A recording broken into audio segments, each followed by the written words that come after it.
is connected with belief commitment because this supplies very good meanings that people find useful for what might be called existential coping. And what I mean by existential coping is, what am I going to do about tragedy, suffering, harm to me? What am I going to do about frightening, unusual experiences? What am I going to do when I'm encountering something that doesn't fit any of my intuitive patterns? What do I do when I'm thrown into situations for which I'm not prepared? All of the terrifying and frightening angst, and of course we've got these big brains, so the number of things human beings can worry about is, limitless, right? But you can get meanings for existential coping, and people who study religion say that this is exceedingly important for understanding how religion does what it does. The connection between belief and behavior would be that if you have the belief commitment, that would give you the motivation and justification for then participating in the public displays of ritual conformity that society wants you to participate in. It might be going to church, it might be engaging in rain dances, whatever, masses, whatever the religious rituals and practices are that a religious culture is exceedingly interested in having everyone participate in. It's much easier to motivate and conform people to doing this if you already have people with the belief commitments so that they know why they're doing it and what it's for, what the objective is, and what sort of relationship is being sustained. So it's not just about sustaining your own belief commitment and relationship with something supernatural. It's a triadic relationship, right? It's me, my group, and God. Right? There's three things going on. And then on the side of connecting behavior with brain, of course, the community through religious instruction can participate in the development of the habits of the brain.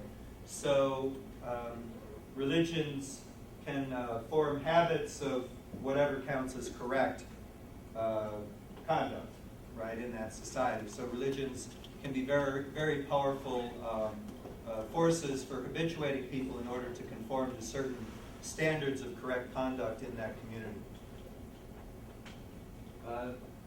Nothing too controversial here. This is kind of how the different mind sciences, from studying just the brain to studying belief systems to studying religions as cultural artifacts, is sort of organized in this stuff. Simplistic, but again, these are secular observations. This seems to be important right now, and we're going to get into some details. Experience, belief, behavior. These things are tightly connected. So Scott Atran is an example of a social and cognitive scientist who is trying to get at what religion does. This is a quote from his 2002 book called In Gods We Trust. I recommend it highly. The quote is, religion is, one, a community's hard-to-fake commitment. Right, so the hard to fake, you've got to engage in public practices and conform to expectations of correct conduct. Commitment two, to what? What else is in this relationship? Well, then there's the counterfactual and counterintuitive world of supernatural agents of some sort. And then why? Three, what's the personal payoff? These things master people's existential anxieties, such as death and deception, and there's others, right? We can keep going. So that's Scott Atran. So again, it seems to fit together here. First, we see in religion communal behavior rituals for getting everyone to participate. Two, extraordinary paranormal. I don't use the word supernatural because that's a bit of a loaded term. Not all religions are full-blown supernatural theologies. So I'll just use sort of the more generic, perhaps wider term, paranormal agents for relationships, right? And then three, there are consoling and compassion experiences at a personal level for a person engaging in this for some sort of idealization. In other words, I'm going to get through this. I know what's going on. I have a sense that I can do something. Religion helps to prevent paralysis, or if there is paralysis, try to help get a person out of that paralysis when things are going very badly or very confusingly. Okay, so we tore it apart, now we sort of stitched it back together. So religion is a cultural adaptation, among many other things, but for tonight we're treating it as a cultural adaptation. And we have our three portions of it. We have communal behavior rituals. Now this helps explain a couple of the problems that I raised earlier when approaching religion from a naturalistic standpoint. Why would you see error, risk, and sacrifice, right?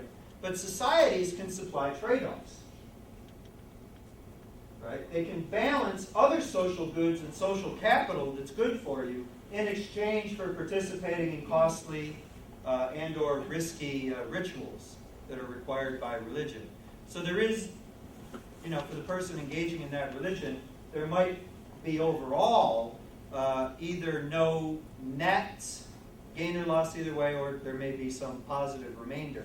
And that would help explain why, if religion had a lot of negative net cost, you would expect to see it weeded out, but maybe that's not the case. As a cultural artifact, there's lots of compensating factors. For example, and this just springs to mind, and we can think of endless others, what is the payoff in a religious society that requires, let's say, a very firm form of matrimony, monogamy, sanctified by a formal ritual? Right, in our society we would call it marriage.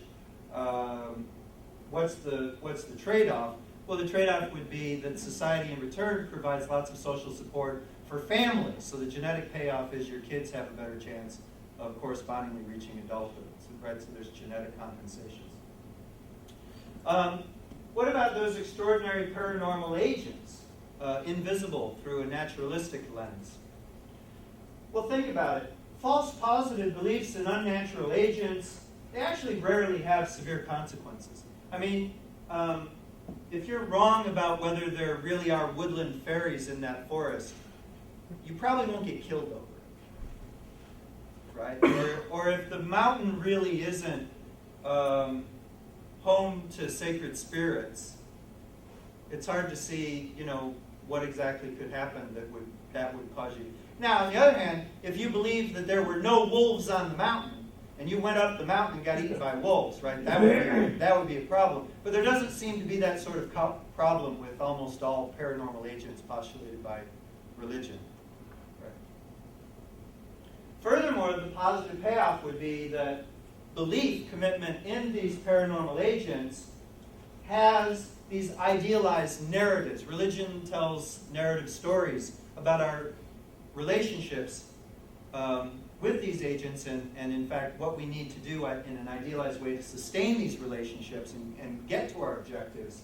And this can have at the cultural level positive payoffs. Okay?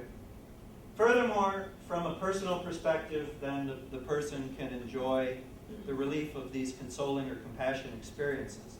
Commitments to religious beliefs can arouse personal consolation, and they can arouse social compassion in non-rational situations. Let me explain what I mean by non-rational. I don't say irrational. Non-rational meaning you're in a situation of horrible tragedy. You don't know what happened, and you don't know what to do about it. There's no clear, purely logical or purely scientific way to get out of your existential pit that you fall into, right? What might be needed is an emotional solution of feeling support from an idealized relationship and being in a community that brings people together to help sustain you. You need friends, or you need hope, and you need other people to have compassion towards you and want to sustain relationships with you. Okay, so that's what I mean by non-rational, not irrational, not contradictory to reason, but where there's no obvious rational solution coming anytime soon. Now this arouses the question, can psychology help justify religion in one way or another, or maybe in many ways? So here's an argument. It's a simplistic argument favoring the idea that psychology can help justify religion. So what would the argument go? First, a universal mode of experiencing, a way